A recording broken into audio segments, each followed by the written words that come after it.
This fuel pump in this vehicle, it's only showing 5 volts on a voltmeter, but the car is still functioning. We're going to find out how this works next.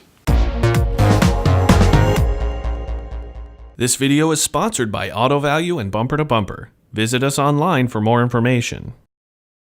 Different tools can give you different insights into a fuel pump. Most fuel pumps these days are pulse width modulated.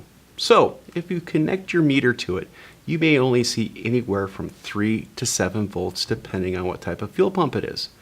This is not an accurate measure. This is more or less an average. If then you switch it over to the min-max function of your meter, you may see 0 volts and 12 volts at the peak. Okay, this is confusing now. But when you pull out your scope and start scoping out the fuel pump, you'll see this pattern. 12 volts on, 12 volts off, 12 volts on, 12 volts off.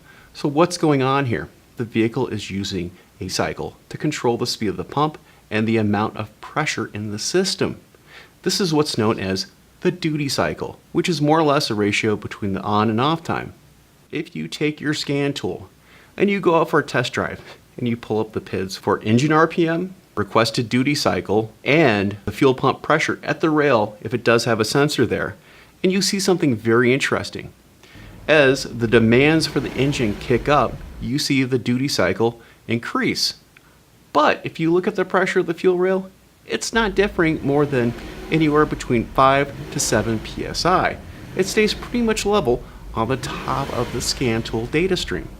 If you saw a lot of fluctuation in the pressure itself of the fuel pump, that is a sign it's either weak or malfunctioning, or even the system is clogged.